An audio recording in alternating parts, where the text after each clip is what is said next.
University మంచి భవిష్యత్తు కోసం తెలుగు విద్యార్థులు ఇష్టపడే యూనివర్సిటీ. కాల్ 9059052378 9059052379.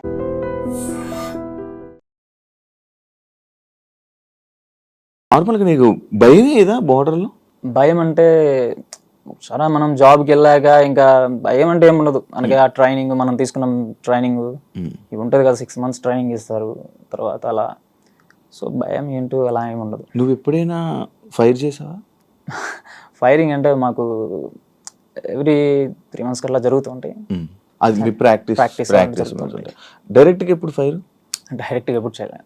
అలా ఉంటుందా అక్కడ? అంటే ఇప్పుడు మూవీస్ లో అనేది ఇంట్లో చూపిస్తుంటారు, ఉంటుంది వెంటనే అంటే డైరెక్ట్ ఫైర్ చేయడం, లేకపోతే వాళ్ళకి వీళ్ళకి ఎప్పుడు అవుతూనే ఉంటాయి అని అంటుంటారు కదా, అది నిజమా? జరుగుతూ ఉంటాయి అవి. అంటే మనం ఉన్న లొకేషన్లో యాక్చువల్లీ నేను ఆర్మడ్ ఫోర్సెస్ మెడికల్ దాంట్లో. నువ్వు మెడికల్. సో మేము ఉండే దాంట్లో కూడా జరుగుతుంటాయి పక్కన ఏరియాలో. మాకు అలా ఇప్పుడు అవ్వలేదు. నేను బోర్డర్లో ఉన్న ఫస్ట్ నాకు వచ్చిన ఫస్ట్ పోస్టింగ్ చైనా బోర్డర్కి అటు సైడ్. ఓకే. సో అక్కడ ఎలాంటి ఇన్సిడెంట్స్ జరగలేదు మేము ఉన్నప్పుడు. కాకపోతే మైనస్ టెంపరేచర్లో ఉండేవాళ్ళం అక్కడ. జనవరి ఆ టైంలో మైనస్లో వెళ్ళేది, బర్ఫ్ అది పడుతూ ఉండేది. ఫుడ్ ఇంకా నార్మల్గా అక్కడ మనం హార్డ్ హార్డ్స్ ఉంటాయి, హార్డ్ వెరైటీస్ అవి ఉంటాయి, అలాంటి ప్యాకేజ్ అవి వస్తుంటాయి అనమాట. ఆ ఫుడ్ తింటుంటే మొత్తం ఆ ఫుడ్తోనే అడ్జస్ట్ అవ్వాలి. ఏం చపాతీసావా? చపాతీ, సబ్జీ, కర్రీస్ కూడా ఆల్రెడీ తయారు చేసినవే ప్యాక్ అయ్యి వస్తాయి అనమాట. ఇట్లా అవి వాటిని ఆ టైంలో తింటారు అక్కడ. మీకు ఎవరు ఇస్తారు అవి? మామూలుగానే మీరే ప్యాక్ చేసుకున్నారు? లేదు, అవి సప్లై చేసే వాళ్ళు ఉంటారు. అచ్చా, వాళ్ళు సపరేట్ ఇది తీసుకుని ముందే మీరు అవి తీసుకొని వెళ్ళిపోయి రెడీ చేసుకుని పైకి వెళ్ళిపోతారు. ఓకే. నార్మల్గా కొన్ని 3 వేరియేషన్స్ లో చేస్తావు. ఏ వీడియోలో ఒక 3-4 వేరియేషన్స్ అలా వేరియేషన్స్ చూపిస్తుంటావు. ఆ వేరియేషన్స్ ఏంటి? అది నాకు అర్థం కాదు. అంటే లైక్ ఇలా చేయాలి, కోపం అయితే ఇలా చేయాలి, లేకపోతే ఇది నార్మల్ అయితే ఇలా చేయాలి అని 3 వేరియేషన్స్ ఒకే రీల్లో ఎందుకు చూపిస్తుంటావు? ఒక ఎక్స్ప్రెషన్స్, మనం ఏదైనా ఒక మన ఎక్స్ప్రెషన్ ఏ విధంగా మన మనసులో భావం ఉంటది కదా. కోపంలో ఎలా, నార్మల్ గా హ్యాపీగా ఉన్నప్పుడు ఎలా, బాధలో ఉన్నప్పుడు ఎలా. సో అలా ఎక్కువ ఎవరు చేయరు. సో మనం కొంచెం కొత్తగా ట్రై చేద్దాం అని చెప్పి అట్లా చేశాను. ఇప్పుడు నీకు బాగా వైరల్ అయింది ఒకటి ఇప్పుడు చేయి. నువ్వు బాగా వైరల్ అయింది, ఈ రీల్ వల్ల వైరల్ అయింది ఒకటి చేయి. అంటే ఇప్పుడు చేయడం అంటే బాగా వైరల్ అయిందంటే నో సార్ థ్యాంక్స్ అనే ఒక వీడియో చేశాను, అది వైరల్ అయింది. సో ఆ తర్వాత నుంచి ఇంక అన్ని అలాగే రీచ్ వచ్చినాయి అన్నమాట. ఇప్పుడు ఒకటి చెయ్యి. ఇప్పుడు చేయడం ఇన్నర్ ఫీలింగ్ ఏదో చెయ్యి. ఇప్పుడు అంటే ఎందుకు సిగ్గుపడుతున్నావు ఎందుకు? అది అంటే ఏదైనా అంటే ఇప్పుడు నార్మల్ మూవీస్ ఇష్టమా? మూవీస్ యాక్ట్ చేయడం ఇష్టమే కదా, అందుకే మెయిన్గా చేస్తాను. అంటే యాక్టింగ్ అంటే ఇష్టం, యాక్టింగ్ చేయాలి ఎప్పటికైనా అని, సినిమాలో కనిపించాలి. ఎవరైనా డైరెక్టర్లు కాంటాక్ట్ అయ్యారా? డైరెక్టర్లు ఎవరు నాకు కాంటాక్ట్ అవ్వలేదు. కాకపోతే ఒక ఆహాలో ఒక వెబ్ సిరీస్ తీస్తున్నామని చెప్పి అప్పుడు ఒక అసిస్టెంట్ డైరెక్టర్ కాంటాక్ట్ అయ్యారు. కాకపోతే నేను అక్కడప్పుడు నాకు లీవ్ అవి సెట్ కాక కుదరలేదు వెళ్ళడం. అంటే అది తమిళ్లో తీశారు, మారి ది ఆఫీస్ అని ఒక అది బాగా అది సక్సెస్ అయింది. సో వాళ్ళు ఇక్కడ తెలుగులో కూడా తీద్దామని నాకు అప్రోచ్ అయ్యారు ఆయన. అంటే మీకు ఒక రోల్ ఇద్దాం అనుకుంటున్నాం, వస్తే తీద్దామని. కాకపోతే అప్పుడు నాకు వెళ్ళటం కుదరలేదు. అప్పుడు వెబ్ సిరీస్ తర్వాత ఒక మూవీ కూడా కొత్త వాళ్ళు అంత కొత్త మెంబర్స్ అంతా ఒక మూవీ తీయబోతుంటే వాళ్ళు అడిగారు. అక్కడ అప్పుడు ఆడ ఉండడం, ఆ జాబ్ లో కుదరక ఇంకా నేను దానికి కూడా వెళ్ళలేకపోయాను. జాబ్ అడ్డవుతుంది. జాబ్ అడ్డవుతుంది. మరి ఏం చేస్తావు? అంటే ఇప్పటికి ఆల్రెడీ నేను 10 years అయిపోయింది నాకు సర్వీస్. ఇంకా 10 ఏం లేదు, అంతేం ఉండదు. వాలంటీర్ రిటైర్మెంట్ తీసుకోవచ్చు. అంటే అప్పుడు జాబ్ అంటే ఇంట్రెస్ట్ ఉంది, ఆర్మీ అది చేయాలని. సో 10 years చేశాను కాబట్టి ఆ హోప్ అనేది ఫిల్ అయిపోయింది. సో ఇప్పుడు మన కోసం ఇంకేదైనా కొంచెం చేయాలి, నా సొంత ఆనందం కోసం. సో అందుకని యాక్టింగ్. దానికి దీనికి కుదరక నువ్వు ఇప్పుడు ఇది అవ్వట్లే, మధ్యలో నలిగిపోతా. అంటే ఇప్పుడు నాకు ఏదైనా యాక్టింగ్ పరంగా వెళ్ళాలన్నా, ఆడిషన్స్కి వెళ్ళాలన్నా అక్కడ ఉండడం వల్ల ఇక్కడికి వచ్చి డైరెక్ట్ అంటే లీవ్ అడ్జస్ట్ అవ్వదు కదా. ఏదైనా ప్రైవేట్ జాబ్స్ అయితే మన ఇష్టం వచ్చినప్పుడు లీవ్ పెట్టుకుని వెళ్ళిపోవచ్చు. కానీ అక్కడ రూల్స్ అవన్నీ చాలా స్ట్రిక్ట్ గా ఉంటాయి. రూల్స్ స్ట్రిక్ట్ ఉంటే మళ్ళీ నువ్వు ఎక్కడో ఉంటావు, ఎప్పుడు ఏ బోర్డర్, ఎప్పుడు ఏ లొకేషన్ లో ఉంటావు తెలియదు, రావడం కూడా కష్టం అప్పటికప్పుడు మళ్ళీ. కానీ ఒక 1-2 years తర్వాత అంటే ఇప్పుడు ఫ్యామిలీ మనం సడన్ గా జాబ్ వదిలేసినా కానీ ఫ్యామిలీ కొంచెం ప్రాబ్లమ్స్ ఉంటది.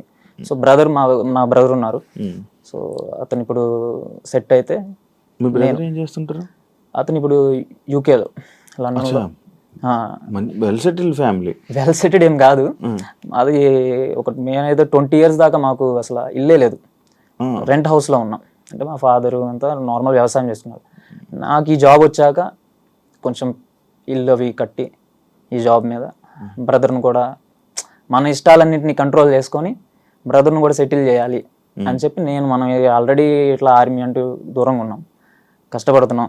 ఆర్మీ అంటే చాలా కష్టమైన జాబ్ అది నార్మల్ జాబ్స్తో చూసుకుంటే. సో తనకన్నా కొంచెం బెటర్ లైఫ్ ఇద్దాంలే అని అతను అక్కడికి పంపించాను. చదువుకోవడానికి. ప్రెసెంట్ ఇప్పుడు ఒక 2 years అవుతుంది, మాస్టర్స్ చేస్తున్నాడు. ఓకే, నువ్వే పంపించాను. మొత్తం ఫ్యామిలీ అంతా నువ్వే పెద్ద? ఫ్యామిలీ అంటే మీ ఇద్దరిలో నేను పెద్ద, అసలు మనమే అంతా చూసుకోవాలి. ఇంటిని అందరినీ. ఇప్పుడు చేస్తున్నారా అమ్మ నాన్నలు, కష్టపడుతున్నారా? ఇప్పుడు లేదు, నేను వద్దని చెప్పాను. వద్దని చెప్పి మా పొలం ఉంటే నాకు ఎంతో లేదు, ఒక 1 acre ఉంటుంది, అది చేస్తారు మన ఇంట్లో తినడానికి. ఓకే, అంతకు మించి ఇంకేమన్నా. మరి ఇప్పుడు జాబ్ మానేస్తే సడన్ గా ఇప్పుడు సినిమాలు అంటే ఆఫర్లు ఒక్కోసారి వస్తుంటే మళ్ళీ ఒక్కోసారి పోతుంటాయి, ఎప్పుడు ఒకలా నడదు కదా. అది వదిలేసి నమ్ముకొని దీని మీద వచ్చేస్తే మళ్ళీ ప్రాబ్లం అవుతుంది కదరా. అలా అని చెప్పి అక్కడ ఇక్కడ ఉండి సఫర్ అవ్వడం కంటే, అందుకే బ్రదర్ ఒకవేళ సెట్ అయితే ఫ్యామిలీని అతను మేనేజ్ చేయగలడు. సో మనం ఫుల్ఫిల్ గా ఇందులో అటు ఇటు అయిపోతే మళ్ళీ పరిస్థితి ఎలా? అటు ఇటు అంటే ఏదో ఒకటి డేర్ చేయాలి కదా ఎన్నాలని చెప్పి మనం. అలాంటి ఇప్పుడు నేను ఒకవేళ ఫుల్ రిటైర్మెంట్ దాకా ఉండాలంటే ఇంకా నేను 15 years చేయాలి, 14 years చేయాలి. 24 years కి ఫుల్ రిటైర్మెంట్ వస్తుంది, అప్పుడు పెన్షన్ కానీ ఇవైనా వస్తాయి. సో అప్పుడు దాకా ఉంటే ఇంకా నేను ఈ ఫీల్డ్ లో తర్వాత నాకు కష్టం అయిపోద్ది కదా ఒకవేళ వెళ్ళాలనుకున్నా కానీ. సో ఇప్పుడంటే కొంచెం ఏదన్నా అవకాశం ఉంది నాకు, ఒకవేళ కష్టపడినా ఏదన్నా గ్రౌండ్. సో హోప్ ఉంది, మనం కష్టపడితే ఏదైనా చేయగలమన్న ఒక దాని మీద వెయిట్ చేస్తున్నాం. నార్మల్గా ఇప్పుడు లీవ్కి ఎందుకు రావడానికి రీజన్, కారణం ఉంది ఏమైనా? కారణం అంటే మామూలుగా ఎవ్రీ ఇయర్ 3 months లీవ్ ఉంటుంది, మనం అవసరం ఉన్నప్పుడు పెట్టుకోవచ్చు, లేదంటే 3 months ఒకసారి 4 months ఒకసారి 90 days అంటారు. 90 days. సో ఆ విధంగానే ఒక తీసుకొని వచ్చాను. ఇంకా ఇక్కడ వెళ్దాంలే, చూద్దాం, ఏదన్నా హైదరాబాద్ వచ్చి ఏదన్నా యాక్టింగ్ పరంగా ఏదన్నా ఆడిషన్స్ ఏమైనా ఉన్నా కానీ ఈసారి ట్రై చేద్దాంలే అని అదొక విద్య కూడా వచ్చాను. అదే నేను అప్పుడు ట్రై చేసేవాడిని ఆర్మీకి, ర్యాలీకి వెళ్ళేవాడిని. నేను 2015లో వచ్చినట్టు విజయనగరం ర్యాలీకి వెళ్ళా, కొన్ని ర్యాలీలకి వెళ్ళేవాడిని, కానీ గ్రౌండ్లు అన్నీ పోయేవి అప్పుడప్పుడు. అంటే కొంచెం టఫ్గా ఉంటాయి అప్పుడు, పడిపోయేవాడిని బ్రో. పడిపోతారు అంటే ఒకేసారి 400-500 మందిని రన్నింగ్ వదులుతారు. నేను మా ఇంట్లో కానీ ఇప్పుడు ఫస్ట్ ప్లేస్ కొట్టాను నేను ఇప్పుడు నేను వెళ్ళిన దాంట్లో. అంటే నేను ఫస్ట్ 2 attempts లో కొట్టాను. ఎక్సలెంట్ ఫస్ట్ అంటే మన వదిలిన వాళ్ళందరిలో కల్లా. మా సైడ్ వాళ్ళంతా ఫిట్నెస్ పరంగా రన్నింగ్ పరంగా అంతా ప్రకాశం డిస్టిక్ అంతా వీటిలో బాగానే ఉంటారు, ఎక్కువ ఆర్మీ అట్లనే ఉంటారు, డిపార్ట్మెంట్ లో ఉంటారు, పోలీసు. సో నాకు కూడా వాళ్ళని చూసే అందుకనే మనకు కూడా అది దీని మీద వెళ్ళాలని అప్పుడు ఆ ఇంట్రెస్ట్ వచ్చింది. Safe side government job, safe side ఉంటది. పెళ్లిళ్ళు కూడా ఫాస్ట్ గవర్నమెంట్ జాబులకి అవుతాయి, మాలాంటి కావు. అలా ఏం లేదు, చేసుకోవాలనుకుంటే ఎవరికైనా అవుతాయి. లేదు నిజం. ఇప్పుడు చూడు, ఇప్పుడు నేను ఉన్నాను మా ఊర్లో వెళ్ళి, ఓ బాబు నాకు ఒక అమ్మాయి బొంగేస్తారు, ఎవరు గవర్నమెంట్ జాబులకి ఇస్తారు. నిజం, నేను ఒక గవర్నమెంట్ జాబ్ వెళ్ళామనుకో, గవర్నమెంట్ జాబ్కి అమ్మాయి ఇస్తారు. అలా ఏం లేదు, నాకు తెలిసి మీరు అట్లా అంటున్నారు.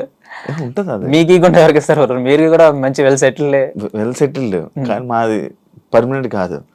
అలాగా ఇప్పుడు లైక్ అలానే అలా ఈ రోజుల్లో చూస్తున్నారు. ఓకే, చూసుకుంటాను.